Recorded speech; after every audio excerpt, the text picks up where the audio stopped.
everyone. Before we start today, we have some new patrons to thank. So shout out to Tina, Emma, Amanda, and Melissa. Welcome to the team. If you want to be like these awesome people and get access to our notes, outtakes, bonus episodes, and more, head on over to patreon.com/podandprejudice. And if you want to support us in a different way, check out our merch store at the link in the episode description. This week, we're joined by Sequoia Simone from Fanatical Fics and Where to Find Them and But Make It Scary, a podcast which Becca and I actually guested on a few months ago. So if you want to hear us turn Bridget Jones' Diary into a scary movie, check out But Make It Scary. And now, enjoy this week's episode, coincidentally also covering Bridget Jones' Diary, with our guest, Sequoia Simone. Molly and I had we had a video recording for our patrons last night. Oh, nice. And we drank cocktails on it. And we both got a little zhuzhed up for it. And now we're both like post-cocktail. So we're a little verklumped. Yeah. But I'm at my parents' right now for Passover. Everyone's vaccinated, so it's all safe. But my mother was like, so I'm guessing today is an audio recording. Dang, Mom. Wow, savage. Wow. Red to filth. Yeah. Red to filth. Wow. She really got you. Damn.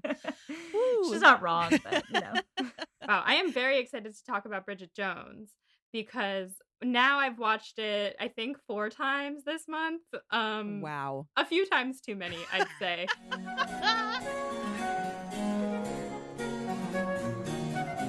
This is Becca. This is Molly. We're here to talk about Jane Austen. We are here sort of to talk about Jane Austen. We're here to kind of talk about Jane Austen. We're here to talk about something that was very loosely inspired by Jane Austen. Let's put it that way. And that thing we are going to talk about is Bridget Jones' Diary. The 2001 classic starring Renee Zellweger's British accent.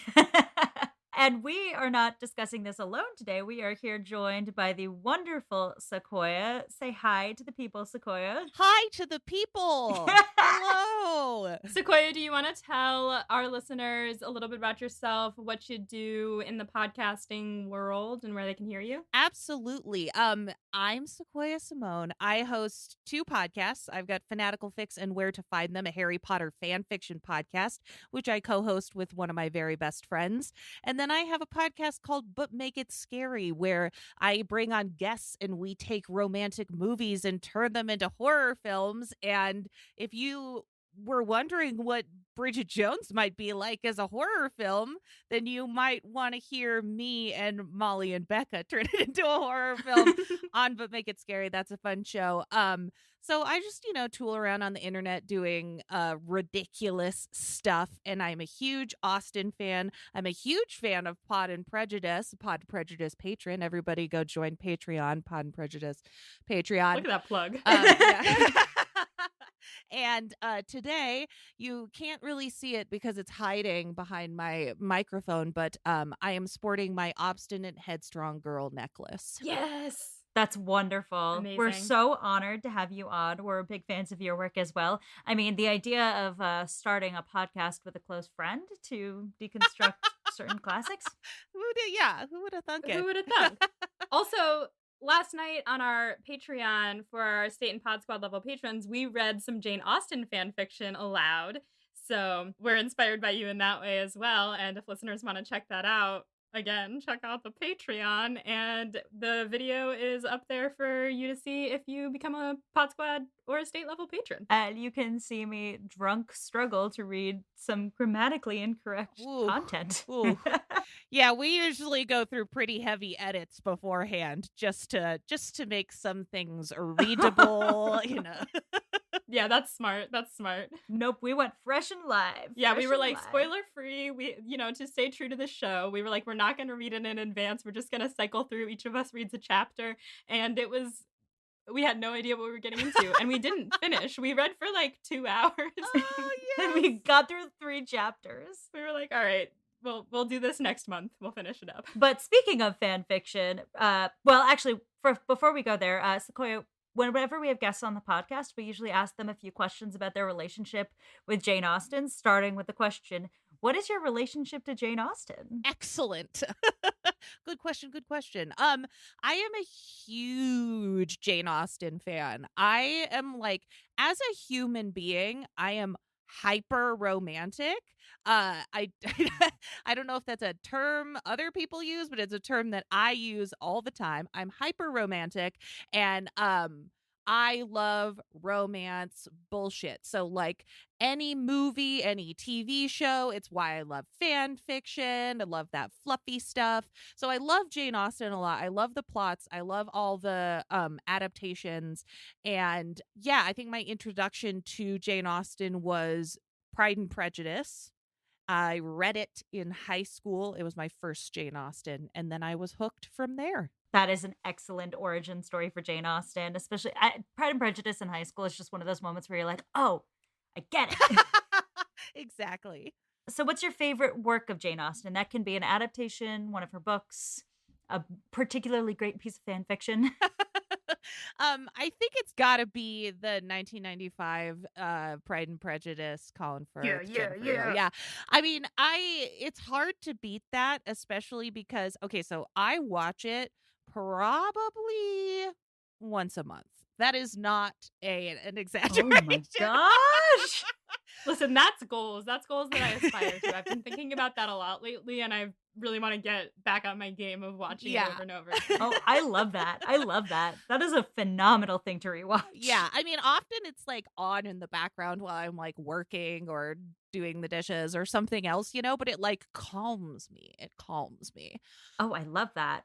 So which Austen character do you relate to the most? I thought about this a lot because I listened to the podcast and I knew that this question was coming, and I did relate a lot to when Robin was on talking about like, oh God, I think I'm Marianne, and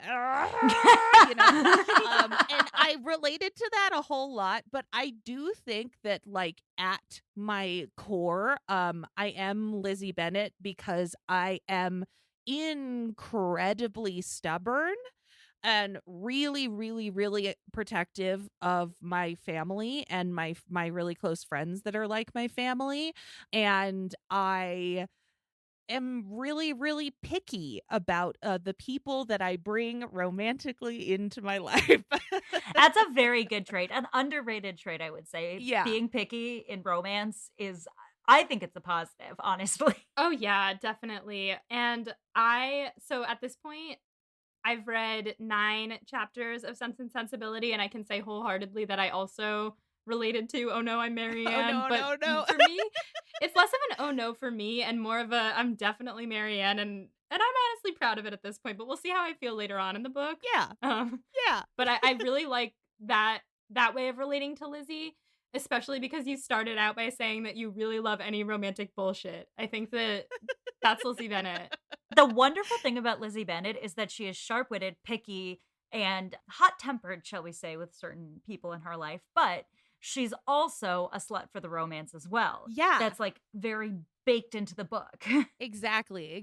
And honestly, like of my favorite Jane Austen heroines, I feel like Lizzie Bennet she feels like ace hyper romantic to me. Mm. And that's how I am. So I like feel that a lot from her, and I relate to it. I love that.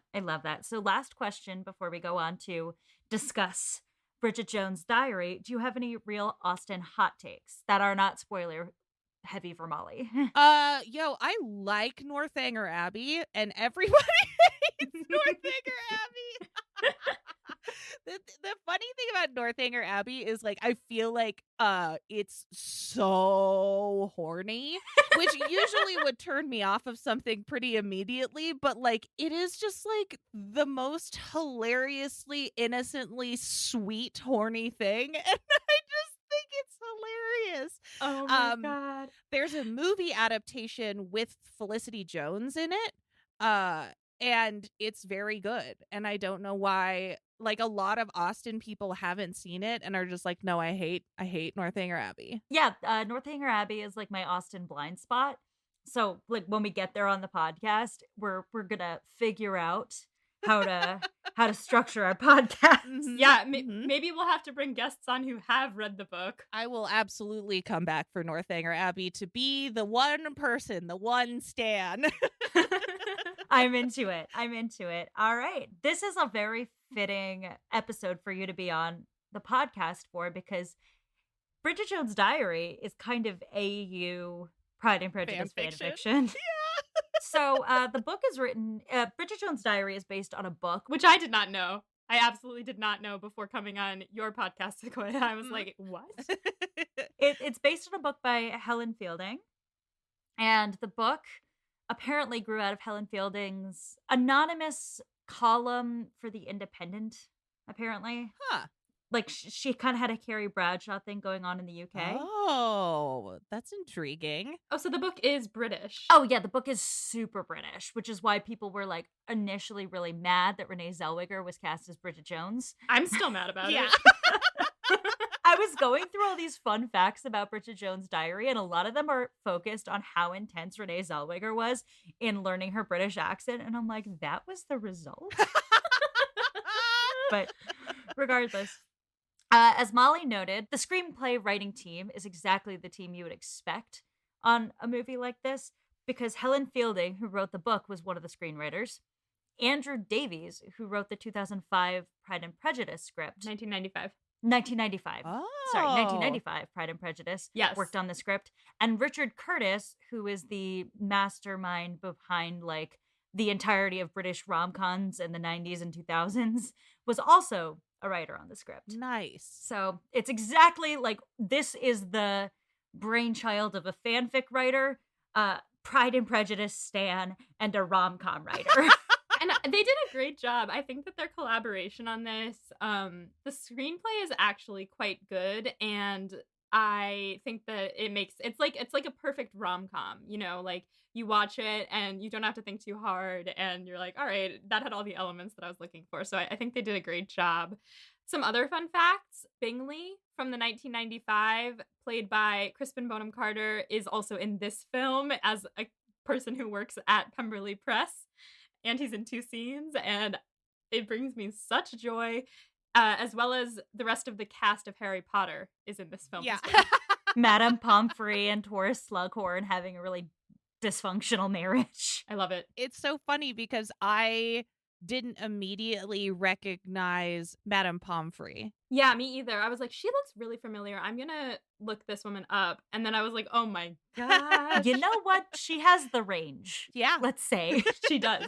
She has the range. Between strict but very caring school nurse at a magic school and racist, overbearing mother who's got like a real sex problem in this movie. She does. So, yeah, then I guess the next thing to talk about is everyone's sort of history with this movie, their feelings initially on it before we get into the plot. Yeah, I think I used to love this movie a lot because it is like a quintessential rom-com. It absolutely like solidifies itself in the canon of rom-coms as like good. Like this is a, you know, this is a prime piece. And on my rewatch for But Make It Scary, I was like, oh, they're just like lines and things that didn't age super well. And also I just had a really hard time because I usually don't watch it as an adaptation of Pride and Prejudice, right? I just watch it like as a movie. But watching it as an adaptation of Pride and Prejudice, I was like, this is a bad adaptation of Pride and Prejudice. That's kind of a perfect summation of this. Fun movie, if a little dated, but definitely not Pride and Prejudice. Yeah. At all. Yeah, I similarly, like, first of all, I saw the movie a very long time ago, and I then forgot that I had seen it, or I was like, I've seen it, but I don't remember what happens. And then I found out through doing this podcast that it is supposed to be an adaptation of Pride and Prejudice, so I was like, oh, I should watch that because we're going to cover it at some point. So a few months ago, I watched it, and I had a rollicking good time, honestly. I was like, wow, that's not Pride and Prejudice, but what a fun movie. And then I remembered sort of at the scene where she stands up to Daniel Cleaver and she tells him that she would rather have a job wiping Saddam Hussein's ass. Like, I was like, ooh, I remember this movie. I've seen this before. That's the standout bit. It is. Watching it now, I was like, yeah, it didn't age well, but still so fun, still Colin Firth. So like, Colin Firth continues to be what's the correct scientific phrase for this? A tall drink of water. Yeah. Mm-hmm. So yeah, I knew this movie for years. I think I vaguely knew in the back of my head it was related to Pride and Prejudice, but it's very separate in my brain from Pride and Prejudice because it's not the same story. And I had the same instinct of like, this is not Pride and Prejudice watching it through, but I kind of started watching it through this last time to record these podcasts. I started to really push my brain to think about how these stories relate. And I think we'll get there, but the place where they really diverge the most is the main character. Yeah. But absolutely. I was thinking, like, there's that scene in Pride and Prejudice where we're Lizzie. They're so different. Anyway, let's confuse their names. There's the scene in Pride and Prejudice where Lizzie is reading the letter over and over again, and you see the wheels turning in her head as she realizes she's kind of misread everything. She's completely failed to see the truth of the people in front of her. And she says that famous line, "Until this moment, I did not know myself." I think that this movie is kind of just taking that one moment from Pride and Prejudice and making it into an entire movie. Yes. Yeah, definitely. That moment where Lizzie is so unsure of herself, embarrassed, insecure, and caught between two men, one who flattered her and one who embarrassed her, and then realizing the entire time she was wrong. Yeah, they just drew that out. They were like, that's a movie. Right That's there. the whole movie. Yeah. I definitely had been watching it like the first few times, not as a Pride and Prejudice adaptation. And I did have a hard time in like, when we were figuring out how we were going to structure this episode, I was like, we need to talk about the similarities and differences, but like there really aren't similarities. So I was like trying to figure it out and like tie the lines together. And I think that that's the moment that they latched onto. So that all being said, I suppose we should tell you all what happens in the film if you haven't seen it already. I've written a plot synopsis. So the film begins with Bridget attending her mother's turkey curry buffet, where she meets Mark Darcy, a divorced barrister. She makes a fool of herself, and he's incredibly rude about it. And then she goes home and drinks and cries to All by Myself and decides to turn her life around. So she gets a diary, keeping track of her New Year's resolutions, namely not fantasizing about her boss at Pemberley Press, Daniel Cleaver, played by Hugh Grant. Obviously, the Wickham equivalent. And this proves to be harder than she thought because he starts messaging her on Instant Messenger, this is so 2001. So dated. Ooh, I mean, it would be Slack nowadays, which is basically just I am. Although this would not happen over Slack nowadays because this is one of those aspects of the film that has become quite dated. The Me Too era does not allow for a boss to text you, "Is your skirt out sick?" and then grab your butt in an elevator. No. The whole plot line is like very cringy. And they even say like she jokes about how he's sexually harassing her. But she loves it. Like, yeah. Yikes. Bridget. Yikes. The company hosts a book launch and Mark Darcy is there for some reason with his law partner Natasha, who is like the Caroline Bingley equivalent, sort of.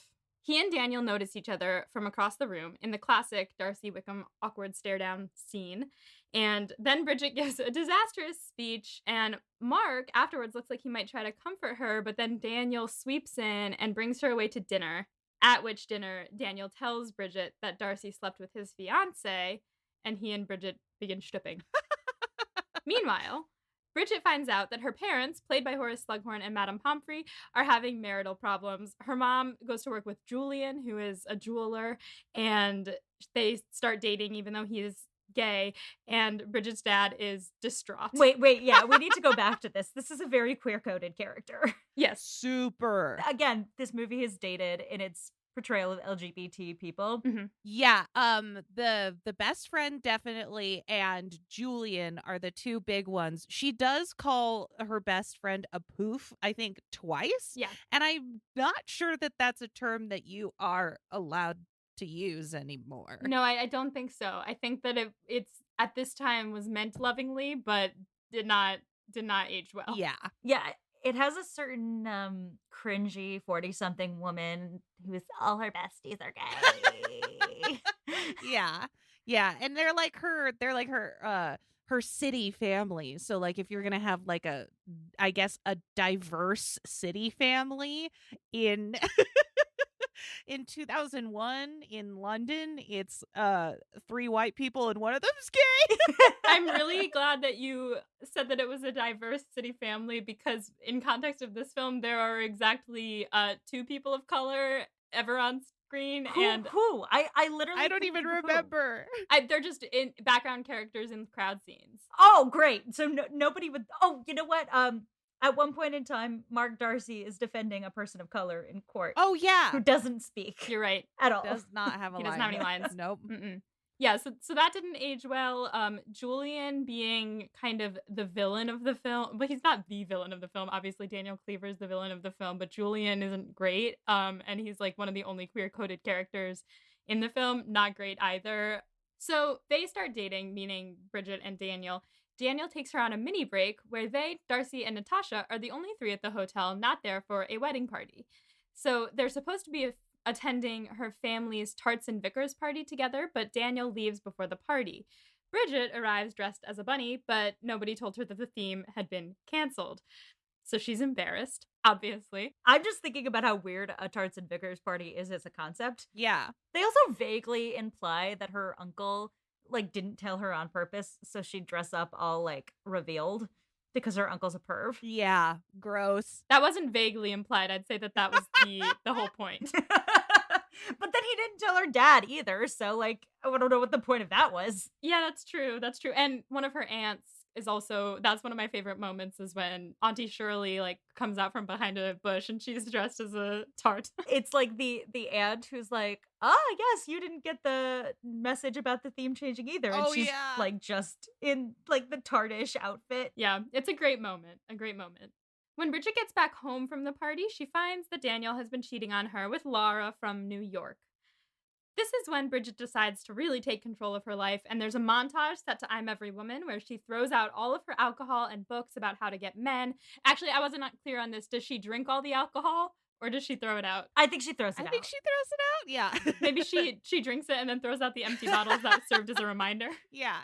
I also will say that there are aspects of this film that didn't age well, aspects that still hold up as funny today. The one thing that I think is absolutely timeless is the soundtrack. It still slaps. Yes. The soundtrack is so good, especially the second half, which is just Ain't No Mountain High Enough on repeat. That's not true. There's It's Raining Men. Oh, you're right. There's I'm Every Woman. Yeah. There's so much going on. Yes. So the I'm Every Woman montage, she throws out all the stuff. She replaces her books with women empowerment books, and she goes on a bunch of job interviews at TV stations. She lands a new job at Stand Up Britain. She goes back to Pemberley Press and quits her job, publicly embarrassing Daniel in the scene we talked about earlier, in which Bingley is a small character. After exposing her butt on local TV by sliding down a fire pole, which happens to all of us. Yeah, casual butt exposure. She goes to a dinner party with a bunch of creepy, annoying married couples, and Darcy tells her he likes her just as she is. Aww. In this movie's equivalent of Proposal Get-In, which I have a lot of thoughts about and we'll talk about later. Bridget cannot stop thinking about this, and she tells all of her friends. Also, her best friend Jude is played by Moaning Myrtle, another Harry Potter cast member. And I found out her best friend who swears a lot is played by the director of the film. Oh. No way. And apparently a good friend of Helen Fielding is the writer. Huh. Wow. That's interesting. Yeah. And then they just put in a gay guy. Which also, but her gay friend, I think, is an excellent character. And one of my favorite moments comes from him, which is when his chair is on someone's wife's coat. Oh my gosh. Oh, an incredible moment. Yeah. So good. Yeah. And he's like, yes, it was me. No plans to record anything further. And he's like, I'm sorry, you're on my wife's coat. And he goes, oh, I'm so sorry. I'm so sorry. See, I do a better accent than Renee Zellweger. Renee Zellweger's accent is a Bridget Jones accent. And when you watch the movie, it's like, yes, I'm watching Bridget Jones now, but it's not a British accent. Yeah. British listeners, if you disagree with us and you think that she did a good job capturing a certain British accent, They're please not tell gonna, us. They don't think that. Not to speak for Britain, but I know. I was going to say, I just don't want to speak for Britain as like 3 Americans being like, she can't do a British accent.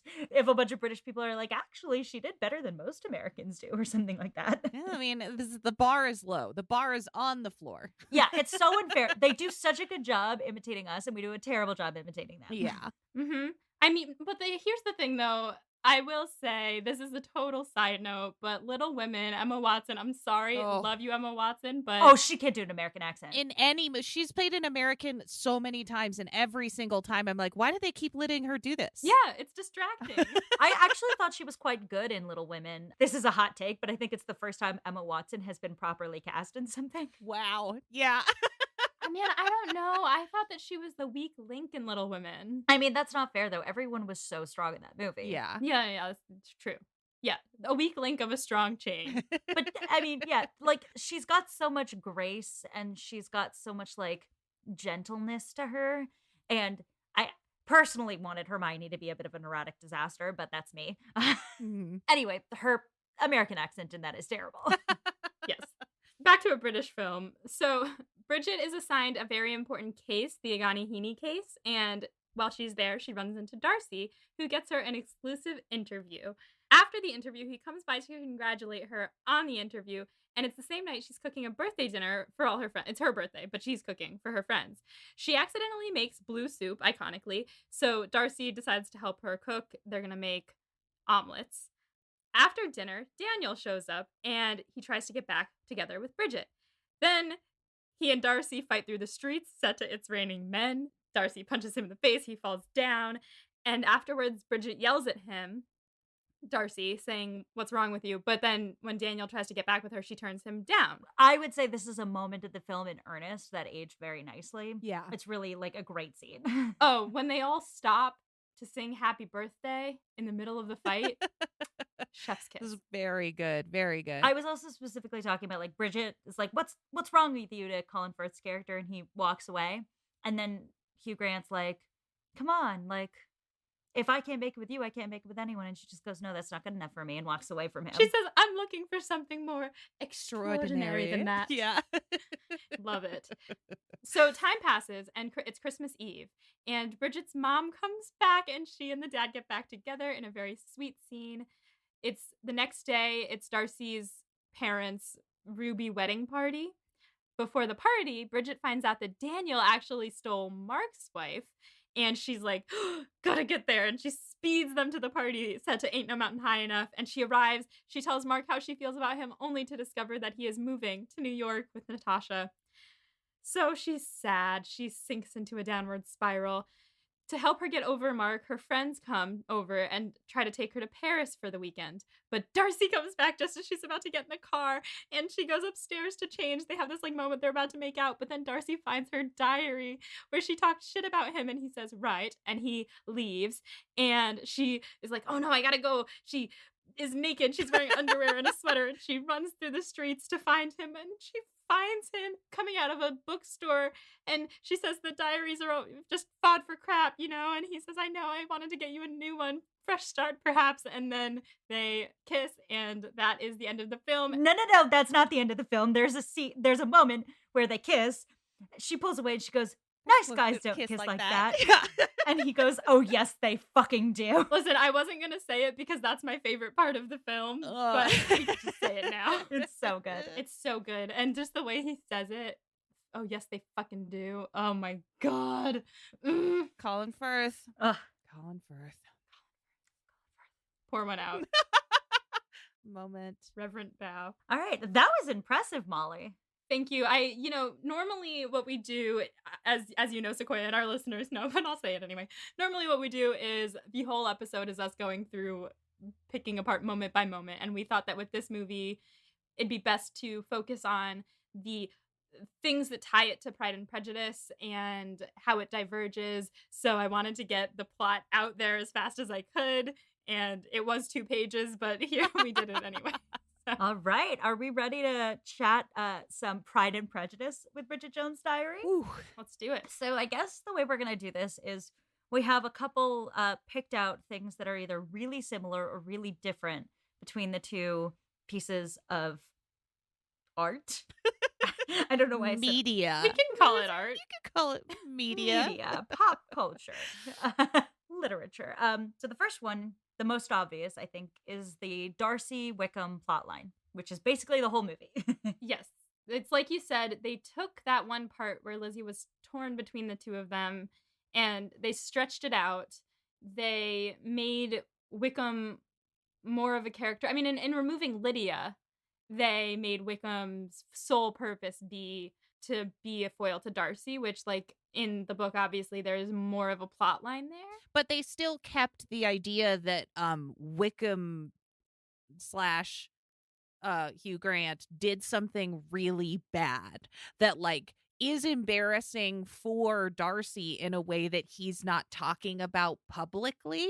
I don't know how Bridget's mom knows. Bridget's mom's kind of a busybody, so she just, like, figured it out. But I think it was a fitting way to sort of update the idea that, like, he did something really, really terrible. Absolutely. I would say that Daniel Cleaver, in some ways, he's interesting because he is in some ways more of a villain and less of a villain than Wickham, because he more directly, halfway through this film, wrongs our heroine. Right. Like, he does something really bad to Lizzie in the book, but it's indirectly. It's doing something bad to her sister. Mm-hmm, her family. Here, he immediately cheats on her. And it's much more crystal clear that that is directly aimed at Bridget, as Wickham kind of aims at Lizzie, but it's something that people in literature debate about. And I think, on the other hand, Wickham, what he does to Darcy is so, in context, intensely awful and has predatory vibes. Whereas in this, he's done something that's an absolute betrayal. It's super horrible. It's super hurtful, but it's kind of just like a selfish, obnoxious, rude thing to do, as opposed to, like, a life-ruining thing. Well, I guess it is life-ruining because I mean, he ends his marriage. yeah. Life ruining. Yeah. I'll also add that this movie made Darcy and Wickham best friends, where in the book they actually were just, like, you know, they had a kind of rivalry always because Darcy's father loved Wickham more than he loved Darcy. Here, they are best friends. He was best man at Darcy's wedding and still betrayed him, which makes him a lot worse, in my opinion, than even Wickham in the book, because he chose to do that and betray his best friend's trust. Yeah, and I think that's the most unbelievable thing they did is, like, you're telling me that these two men were best friends literally at any point right in their lives? I can't see it. Like, it doesn't make sense for their relationship at all. No. Well, I mean, this is just something that's, like, weird. And I've noticed this about men, and anybody of any gender can correct me on this, but I have noticed certain guy friends of mine who have friends that are like, yeah, he's kind of a jerk, but, like, you know, we get along, you know? Right. That's, like, Right. something guys do. It's very weird. Yeah, and I suppose Darcy is a bit standoffish. This is something that when we were reading the book, we were always like, why are Darcy and Bingley friends? Like, this doesn't really make sense, but they complement each other well. And I think that Daniel Cleaver brings out the worst sides of Darcy, like those moments where Darcy is kind of blunt and awkward and uncomfortable. Like, I could see them maybe hanging out and Daniel kind of, like, dragging Darcy along to all the bars and being like, hey, let's go. And Darcy being like, all right, fine, I'm here. Yeah. Yeah, that's valid. I do see how they kind of gave Daniel Cleaver a little bit of Bingley in that way of, like, making him the best friend. Extrovert. And an extrovert. Yeah. But as far as, like, following through with the plot line of Darcy and Wickham from Pride and Prejudice. Of course, like in the book, the confrontation between them isn't an actual confrontation, and we don't get to see it. It's like explained to us afterwards what happened. So this, like, being able to see those two characters have an actual confrontation and like beat the shit out of each other is actually really gratifying. Oh, yeah. It's wonderful. It's so great. And especially, I just, every fight should be interrupted by a birthday cake. Every single yes. I'm not big on fight scenes. Like, I don't love gore. I don't love watching people punch each other. It's, it doesn't make me feel good. This one I could watch till the end of time and be perfectly happy about it, because first of all, it starts out, the fight scene, they're like shimmying, and like it looks like a bad stage combat class where like he like Darcy like tries to kick out his leg and it doesn't meet them at all, and it's, you just have to watch it because they look like they don't know what they're doing and they're so nervous about it. Fun fact, I actually, when I was researching this podcast, found out that scene was not choreographed. What? That is literally Colin Firth and Hugh Grant. Like, I mean, they're not actually hitting each other, but like, that scene is literally how Colin Firth and Hugh Grant would fight in those characters. That's so funny because it looks like they kind of are having a moment where they're like laughing together, but you can't, they're not actually laughing, but they're like, all right, are you gonna kick me or am I gonna kick you? Like, And it adds to it. It adds to it so much. right, because that's how they would really do it. Like, they've never punched each other before. They were best friends. Like, what are they gonna do? Have you guys ever watched Sex and the City fully through? No. Okay, there's an episode in season 4 where Carrie's ex, Mr. Big, and her current boyfriend, Aiden, like, they have a lot of tension, and because Carrie's an idiot, they... Mr. Big. Yeah, Mr. Big. I've only seen one episode of Sex and the City. I just think that's really funny. All right, keep going. It is another one of those that has a lot of smart things to say about romance and women, but has been dated very poorly. But I'm a big fan of it for the same reason I love rom-coms, even if they're dated. But there's a scene where the two of them get into a fight, and like it's in the mud, and they're both like 40-something guys, and they're just going for it, and then Carrie runs out, and she looks at them, she goes, "Stop! You're middle-aged!" It's just one of those moments where every time I see a fight like this, I think in my head, "Stop! You're middle-aged!" Because some men, you could clearly tell, are not built to fight, and Hugh Grant and Colin Firth quintessentially are until you see Colin Firth in Kingsman, but in this movie, certainly not. Yeah, and you feel like it feels like at any moment one of them could just sort of throw out a hip and then the fight would be over, you know? Yeah. It's like while they're like banging through the restaurant, you hear them going, "Oh, I'm so sorry, I'm so sorry, I'm so sorry," to everyone whose meal they're ruining. Yes. Oh my gosh. I also, during this scene, I couldn't stop thinking about Love Actually. And I know that they don't even interact in that. Do they even interact in that movie? No. They're on opposite ends of the plot line. But I was just like, wow, I bet that these two guys are friends and they're probably like having a blast because they've been in these movies together, and like, I don't know, it brought me joy. The fight scene brings me joy, and I think it is good that we get some closure with them at last. Yeah, and it gives us vicarious closure for Wickham and Darcy in Pride and Prejudice. Yeah. Yeah. All right. I guess that brings us to our next one, which is our next similarity is the characters of Mr. Bennet and Mrs. Bennet kind of juxtaposed next to Mr. and Mrs. Jones, Bridget's parents. For me, this plotline was the closest to the book's plotline. I think that they really captured what Mr. and Mrs. Bennet would be like in a modern context, specifically Mrs. Bennet. She is so Mrs. Bennet, Mrs. Jones. She is like, wants all the gossip. She's a little racist, a little obnoxious, doesn't really know when to stop talking, tells her daughter too much about her sex life, needs more attention than her husband is willing to give her, acts sporadically. I think that they did a really good job with her, and it's impossible not to like them, which is different from the books because they're not very likable in the books, although we on this podcast stan them. I know that Mr. Bennet is not supposed to be a sympathetic character, and yet I love to love him. So, I mean, Mr. Bennet has some redeeming qualities. I think Mrs. Bennet is given a lot of flack in the book, but you know, the relationship between Mr. Bennet and Lizzie is one of the most heartwarming things in the entire book series. Book. Oh my god. Wow. Pride and Prejudice 2, Electric Boogaloo. Pride and Prejudice and Zombies 3D. I'm really glad. I think that authentically translates into this movie as well.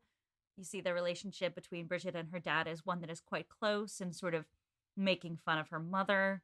And there's a lot of affection there that's, I think authentic to the original. Yeah, I like that when you take those characters and update them into a time period where they don't have exactly the same worries as they have in Pride and Prejudice, that their relationship plays out differently. I like that she leaves because it highlights Mr. Bennet's issue in their relationship, like the Mr. Bennet issue. He is not nice to his wife and ignores her and stays in his study all the time. And in this, like, he's obviously like less harsh than that, but he is clearly, we are told, neglecting her in some type of way, and thinks she's kind of silly and la-di-da. So I like that when they update those characters, we do get to see that Mrs. Bennet gets more agency because she's in this time period and is doing something about it. I don't love what she does, but it's I think it is true to their characters. I totally agree with that. And that little speech she gives to the dad towards the end of the film, where she's like, "It's not easy for me. I feel like you don't see me. I feel like you and Bridget have this little club where Grown-ups club. your grown-ups club where you make fun of me together." That self-awareness and that self-consciousness about it is something we never see from Mrs. Bennet in the books. But that grown-ups club, as she puts it, definitely exists between Lizzie and Mr. Bennet in the books. Absolutely. Yeah, that's exactly what I was going to bring up, was that speech, because for me, having watched it a few times, that was actually the moment where I was like, "Oh, this is based on Pride and Prejudice. These are her parents. This is Mr. and Mrs. Bennet." Like, that hadn't clicked for me until like the third time watching it, and it was in that moment. I also think that what Mrs. Bennet does, like, I don't hate it. I know that, like, Julian is not a great character and the whole thing is very weird, and she's clearly doing it as like an act of rebellion, but she does, like, her job before modeling jewelry on TV was modeling an egg peeler that was very phallic, by the way, may I add. That was excellent moment where Bridget's like, what is it? It is a truth universally acknowledged that when one part of your life starts going okay, another falls spectacularly to pieces. Yes. And so Bridget says that, and then we see her mom with this egg peeler, like, pumping it, and then the juices fly out. And I think that she does a good thing for herself by, she gets, quote, talent scouted by this man who then she also starts stripping. But she moves from being in the mall to being on local television. And I think that she needed to explore that. And I like that she gets a character arc of like branching out and then coming back and being like, "Actually, I was very happy with you," to the dad. And and when she comes back and he says, "Oh, I don't know, it's been very hard." And she's like, "Oh, Colin." And then he says, "I'm joking, you daft cow. I don't work without you." And it's so pure. It's very cute. I also like that because I feel like we got a lot of people telling us that Mr. and Mrs. Bennet had a very unhappy marriage in the books. And this is my Austen hot take. I think Lizzie has a very skewed view of her parents' marriage in a certain way. Yeah. Mm-hmm. So I liked seeing that even though they're kind of dysfunctional and they've got all these problems, that they do love each other. Yeah, for sure. I thought they were very cute and still really true to the characters in the books. A+ on that plot line, Andrew Davies. Good work. that was the plot line Andrew Davies wrote. Yeah. All right. So next on the list, we have embarrassing parties. And this is a great catch, Molly, that I definitely have missed before. Thank you. Yeah, I noticed it on my third or fourth watch through that so Lizzie in this, and we're going to talk about the character of Lizzie a lot which Bridget in this. Bridget is the name of the character who is Lizzie. Bridget is embarrassing herself for her whole family, whereas in Pride and Prejudice, it's Lizzie's family that's embarrassing, not Lizzie herself. But because we've gotten rid of all of the sisters and the parents are like a separate plot line, she has to embarrass herself for all of them. And so there were several moments that I wanted to pull out and talk about the book launch, where that would be, in my opinion, the equivalent of the Netherfield Ball, because she embarrasses herself in front of Darcy.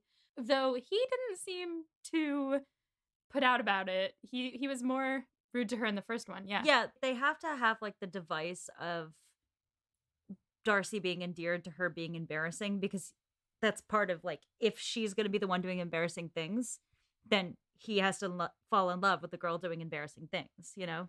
Yeah. Yeah. Yeah, she also embarrasses herself in the first party, which, like, I guess that could also be, that's the public ball. Yes. The turkey curry buffet, where she's like, talking about how she was going to quit smoking and drinking and keep New Year's resolutions because she has a cigarette and a cocktail. And then he says, instead of saying she is tolerable but not handsome enough to tempt him, he goes much worse and says he doesn't want to date someone who drinks like a something Fish, smokes like a chimney, and dresses like her mother. Yeah. He calls her verbally incontinent. It's like real hard. Like, it's much worse than in the public ball, where he's just like, she's not handsome enough to tempt me. You're like, no, that's kind of rude. But in this, he's like, she's verbally incontinent. She drinks like a fish. And he's like met her for 2 seconds this one time. Right. And she's standing right there. Like, it's really bad. And it was kind of hard for me to believe that he was going to be able to come back from that. And he does almost immediately. Yeah. To be fair, this is also true in Pride and Prejudice. There's sort of an immediate 180 where Darcy goes from like, oh God, her, to like, ooh. Yeah. To like, ooh, hey, hello. And to be fair, it rings more true to that line we hear about happening but don't see, other than the 1995, where they say like, Elizabeth's supposed to be a great beauty, and he says, I'd as soon call her mother a wit. Mm-hmm. That's kind of like the level we're talking here. Yeah. Yeah. However, at the book launch, it's not like completely, like, he starts to be a little bit intrigued by her, and I think she starts to be a little bit intrigued by him at the book launch. But when Perpetua comes over and she's like, yes, like, what should I say? And she imagines saying these rude things about both of them, and instead Bridget gives a really thoughtful introduction for Darcy. Then he says, this is Bridget. She works here and used to run around naked in my paddling pool. And it's like, Darcy, she's trying to offer you what's it called, an olive branch. Or so she doesn't do well at parties. He doesn't do well at parties. There's also the dinner where everyone is embarrassing her, and he at that point is starting to defend her a little bit by saying that 3 out of every 5 marriages end in divorce or something like that. But everyone's trying to like rag on her at that party as well. So it's a lot of public embarrassment. Also, like, her speech at the end at the Ruby wedding party. Oh my God. That is like, if I were to pick out a moment in this movie that like I can't watch, it's that moment. It's so hard to watch, but I do love when she says that they're, we're losing one of our top people, our top person, really. Oh, it's so good. It's so sad and good. But yeah, I mean, that dinner party, I feel like they had to put Bridget in a situation that was like outside of her family and friend sphere, in like a really uncomfortable but more intimate situation than a party, because in the books you get this whole portion of her with like Lady Catherine de Bourgh at Rosings, and I feel the equivalency there of like, here we're at a nice dinner party with all of these couples and you are singled out in this scenario, and there's one person who's just like needling you and being super rude about it, and Darcy then sort of uses that as a jumping off point. Yeah, I had not thought about that. That is the Catherine de Bourgh sequence, particularly the scene at dinner where she's like, are all your sisters out at once? And does anybody All draw? 5 out at once. That's a good segue into Proposal Get In, because that happens at that dinner party. And Proposal Get In is very different here from what it is in the books and movies. Yes. Yes. This Proposal Get In is, in fact, not a proposal get in. It's like a No. very sweet moment. Yeah. Really.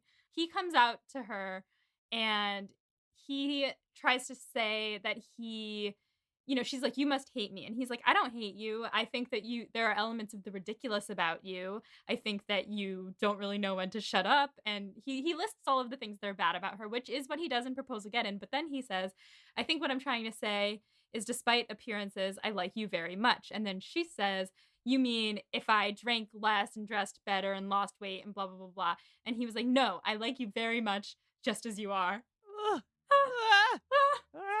Yeah, they still managed to get in like the awkwardness of him sort of stumbling all over himself and like saying things to her that aren't as flattering as you would generally say to a person if you were being like, hey, what's up, girl? Yeah. But it definitely has like a more wholesome tone, and she has less to come back at him about, right? Because during Proposal Get In, she has just learned that he got in the way of Jane's happiness.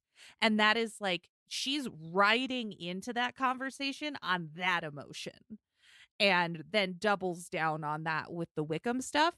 But if you take out that entirely, she doesn't really have a good reason to be mad at him. Well, what they do with Lizzie and Darcy here, and Bridget and Mark in this, is they, instead of having a lot of things to point to that he's done wrong, instead he just says a bunch of stuff at the very beginning that attaches to the things she hates the most about herself. Right. So like when she is feeling bad about herself, like at the book launch and at this dinner party, when the things she feels the worst about herself are like at the forefront, that is when she hates Darcy the most. So what they do is they put her in a situation where she like really is at a low, and the last person she wants to see is the person who confirmed all of these insecurities for her Right. at the very beginning. And they do have her confront him and say, a bunch of stuff shutting him down at the very beginning. And then he launches into Proposal Get In, quote unquote. The listeners can't see me do this. And Proposal Get In is actually this sweet moment where he kind of backtracks on a lot of the things that made her insecure and says, actually, those things that you hate, I find them endearing. It's interesting because at the Tarts and Vickers party, someone says, like, are you still with that Daniel? Like, I hope he's good enough for you. And Darcy is like, I can say with 100% certainty that he's not. And she's like, I should say the same about you or something, like, considering your past behavior. And he's like, what do you mean? And she says, I think you know what I mean. The thing is, her believing that he cheated with Daniel Cleaver's fiance doesn't actually ever come up again until the end. She could bring that up at Proposal Get In, but she doesn't, because it actually has nothing to do with her. And she's willing to forgive him for that during the fight. Like, they're like, oh, like, who are we rooting for? We're rooting for Mark, obviously. But like, Mark cheated on his fiance, blah, blah, blah, blah. Right. But like, it doesn't really have to do with her. So it doesn't actually give her ammo. So it's kind of like a separate plot line. Yeah. So the brunt of Proposal Get In has to fall on the insecurities portion. Which is relatable, because if someone calls out the things that you're most insecure about, like, yeah, that's going to sting and that's going to stick with you. And it's, I think in Pride and Prejudice, Lizzie isn't necessarily insecure about her looks. She doesn't really need Darcy to like her. And on some level, she is stung by what he says, and she carries it with her through the whole book. But she is not going to like carry, like, that's not the main thing that she comes back at him with at Proposal Get In. It's not like, you said I was tolerable but not handsome enough to tempt you, because she's more concerned about her family, and Bridget is a standalone figure in this film. Which kind of brings us to our next bit. And this, I think, is where we're really going to talk about how this adaptation diverges a lot from the original material, and that is the character of Bridget. Yes. Sequoia, Yes, you want to yes. start us off? You're like, Wow, I wow, can hear wow, the engine wow. revving behind that microphone. Yeah, and that's the thing is like I love Lizzie Bennett, and I know that she like has her flaws and whatever, but like she is one of my favorite characters ever in all of literature. So I am very picky and ticky-tacky about what you do with my favorite character. And watching this, if I watch it like I usually do, which is outside of the context of Pride and Prejudice, I have problems with Bridget. And I think that I had on on the watch through where I took all my notes and was thinking about it in the context of Pride and Prejudice, I got really mad about it. I was like, what are you doing to my character? And then we actually went on and recorded But Make It Scary.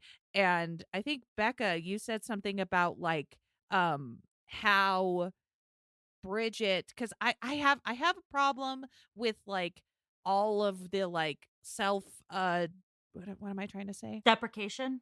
Thank you. I got you. The self-deprecation stuff is like really hard for me to like stomach and get through. And you were talking about how the whole movie becomes about her accepting herself as she is, which is nothing like Lizzie Bennett's plot line. It is absolutely nothing even close. It's completely and totally different. And looking at it through that lens, I don't have as many problems because you just have to take it and separate it completely. But if you are trying to put Bridget next to Lizzie Bennett has so much power that Bridget doesn't. I 100% agree with you. I think that Lizzie is one of the most powerful heroines written in the classics canon. And I think kind of what makes her what she is that in like early 19th century England, she is a woman who does not compromise, who is bold, who is confident and sure of herself for pretty much the entire book. And that is something that has been vital to the development of women in literature and, frankly, women in film as well for the last 200 years. Right. So I think what's tough for Bridget to live up to is that level of power and confidence and the echo of what Lizzie Bennett is through all of literature. I think what Bridget is, and I love her for it, but also it's tough when you realize she's supposed to be Elizabeth Bennet, is that Bridget is someone who she hates a lot of things about herself in the way that we all hate a lot of things about ourselves. You know, like in college, I drank too much and like I get mad at myself if I eat too much fried food or something. Like those are relatable feelings. And so the power of seeing a character from the beginning of a film to the end of the film learn that it's okay if she's like not lost weight or still drinking and smoking at the rate she was at the beginning. And, you know, if she ends up turning down her like dreamy boss, that might be the right decision. It's just a very different kind of character because Bridget has to pull that lesson and like tug it out from her story. Whereas Lizzie, her story is very much more about like, oh, maybe I was too confident. Maybe I missed something because I was too sure of myself on something. And maybe I need to learn to open up my mind a little more. Whereas Bridget's like, oh, maybe I should stop questioning myself so much. Yeah. I think the reason this happened with Bridget being this kind of character versus Lizzie being the strong, independent woman that she is because they made it a double romance plotline. Lizzie Bennet is looking for her match, like someone to match her intellectually, conversationally, someone who is not just rich, although lucky for her, he is rich. Whereas Bridget gets torn between two men, and it kind of, as much as like women empowerment, like date whoever the fuck you want, they make her more wishy-washy and like, ooh, this guy is doing this for me, but wait, now this guy's doing this for me, and like, I don't know who to pick. Like they take away some of her agency and her power because she's letting her actions be controlled by these men. And then she does get the moment where she's like, fuck the men, I want to go into television. Like, ooh, gonna do my own thing. But like, I think that that's why the character gets demoted in those ways. Yeah. So hyper focusing on like the love triangle as opposed to talking about these class conflicts, these barriers for women in society. Yeah, definitely. If we are, jokingly, but maybe also definitely talking about this in through a fan fiction lens. Hell yeah. This is actually something you see a lot in fan fiction where like one character will be completely different than what they are in the canonical works because they are a self-insert. So I wonder, in this context, I don't know anything about the author of the book, if this character isn't Lizzie Bennet, it's a self-insert. I think that's a really great insight for this because this book, I think, was partially autobiographical for Helen Fielding because she talks about how this book is kind of stemming from her writing about her own single life in London. So a lot of those feelings that are very modern to us, a lot of those instincts as a single girl, and I think a lot of her neuroses come from the author of Bridget Jones' Diary, not from Jane Austen. Right. That is very interesting because, and I've only read Pride and Prejudice at this point, but I feel like a lot of Pride and Prejudice fans and Jane Austen fans in general relate to Lizzie Bennet a lot. And I think that she is one of the most adapted characters to other storylines. I mean, Pride and Prejudice as a storyline is used in every enemies to lovers story. It's relatable.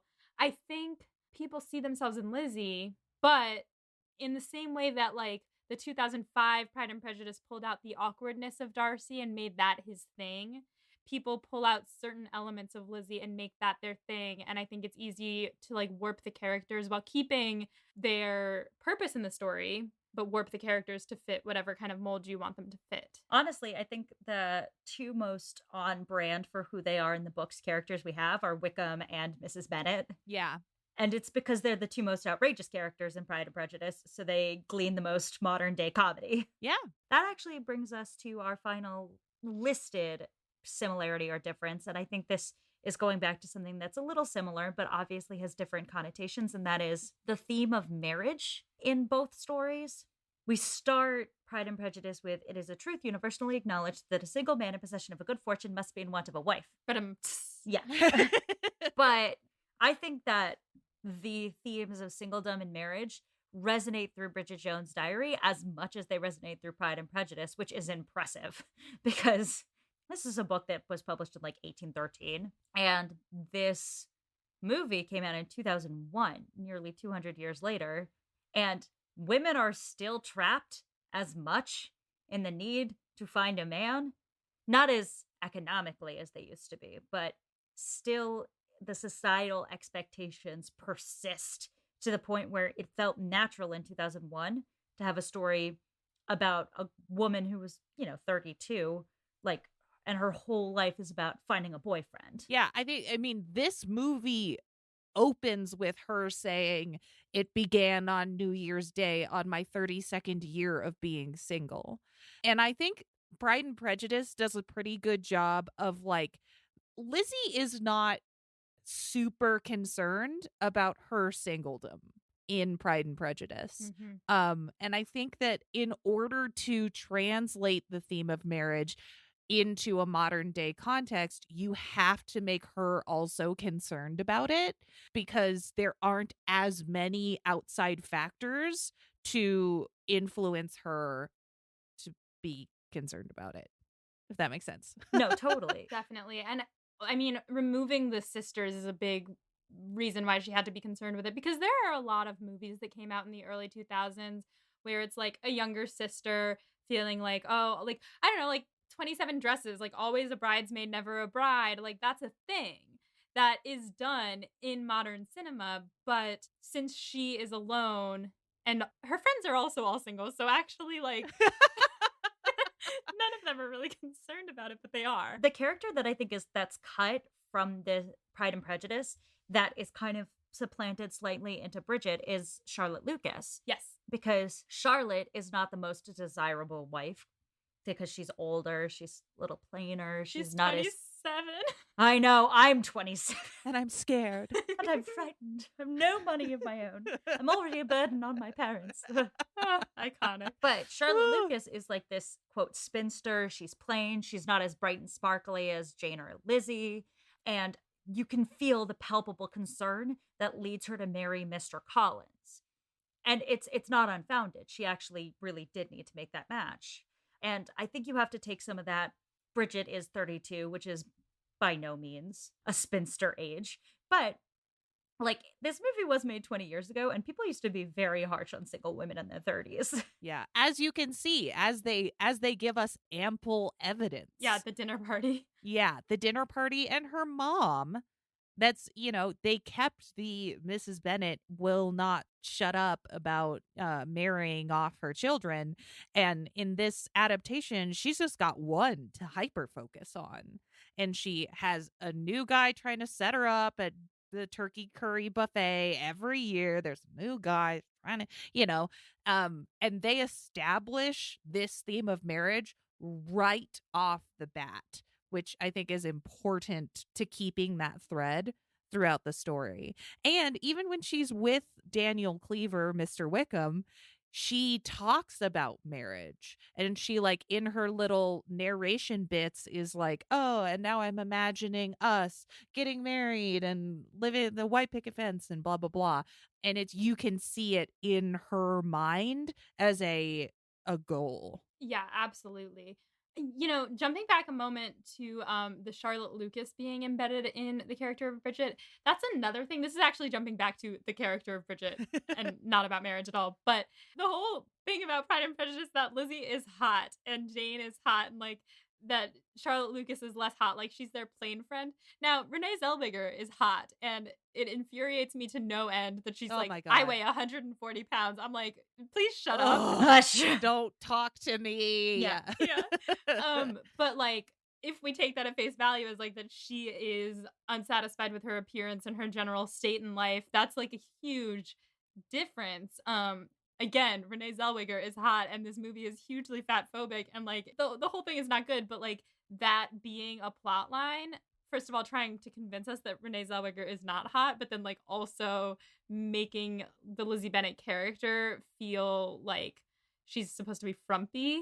That was a huge diversion for me. Yeah. I think that's a very well said problem with this movie. I think this is something that really puts a timestamp on the movie in a very significant way, because the early 2000s were so defined by really like scarily thin celebrities, the Keira Knightleys. Yeah, that was during the height of low-rise jeans. Every time someone younger than me is like, low-rise jeans, like they're coming back, I'm like, you don't understand out how hard we worked to get you out of them. Yeah. Never. I've got too much hip for low-rise jeans. Yeah, this is not happening. One of the most infuriating parts of the movie was when she puts on the like scary tummy holding in granny panties, and they're like baggy on her butt. I'm like, what are these? What are those? Oh my gosh. Also, her tiny knickers are just not that tiny. Her tiny knickers are completely normal size knickers. Yeah. I mean, I guess you couldn't actually put Renee Zellweger in really small underwear on screen. Like, you would have just been staring at her bare ass running down the streets of London. So, like, you needed some coverage. Yeah. Yeah, that's valid. Fair. But I think just to sort of put a cherry on top of the whole marriage thing, I would defend this movie as far as its take on whether or not you need a boyfriend or a marriage, because I think this movie is saying you don't need to. It kind of backs away from that message when she gets together with Mark Darcy at the end. And as much as we love Mark Darcy, it's like we don't need a happy ending to end with a man. But I think that this movie is criticizing how we characterize women's lives as so defined by the men around them, and trying to give us Bridget, a woman who was really steeped in that way of life, but also then showing us, hey, she's a wonderful friend. She is actually talented at her career. She's a good daughter. She's a good daughter. She's working really hard to keep her parents' marriage together. All these things about Bridget that end up defining her and forming her wholly, which is even what gives Mark Darcy the inspiration to like her very much, just as she is. And the whole scene at the couples table is absolutely wild, but really highlights this whole Bridget doesn't need to be like one of these smug married couples. She is a person outside of that.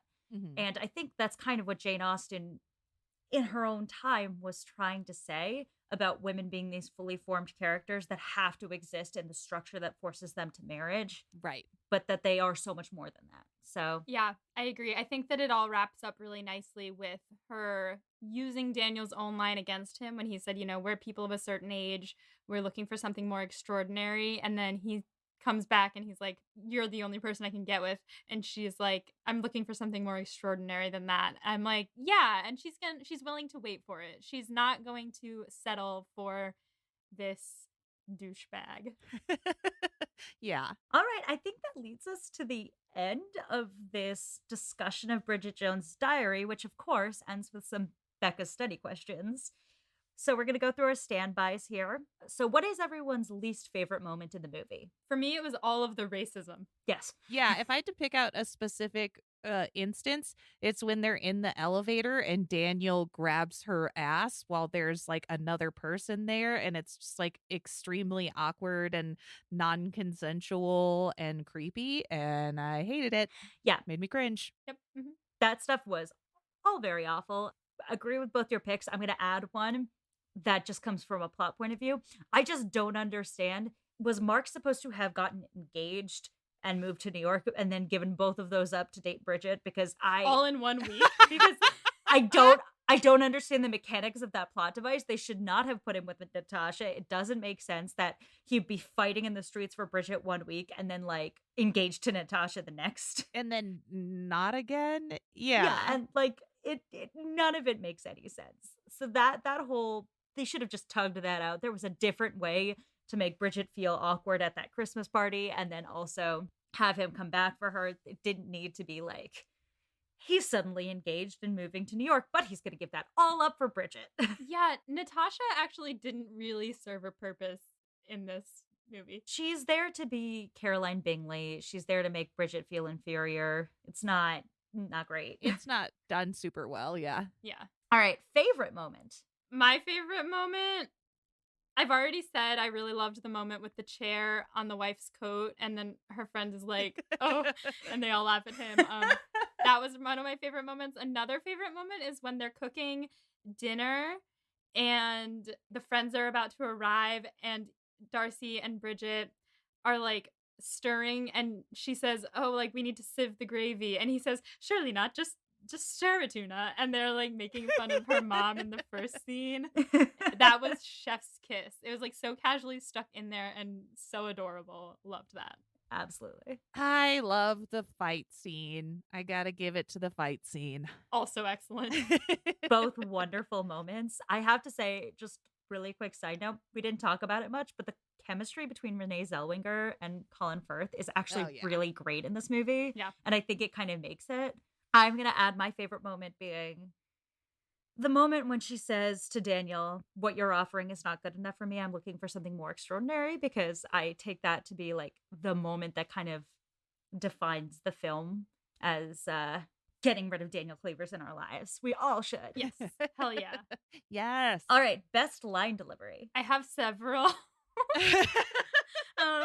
So I'm just gonna tell you all of them. 2 of them are like you already know, but one of them I think is a surprise. So my first is, no, I like you very much, just as you are. Excellent. Good work, Colin Firth. Another Colin Firth one. Nice boys don't kiss like that. Oh, yes, they fucking do. Excellent. Chef's kiss. And my third runner-up is Mrs. Jones saying, between you and me, I'm not entirely sure that Julian isn't a bit of a shit. All great choices. Thank you. Oh, that's good. That's good. I'm going to go with a really dumb one that just sort of stuck in my head and can't get it out. is when she's getting ready to go to the book launch party and she's in her apartment in her underwear vacuuming and going, Chechnya.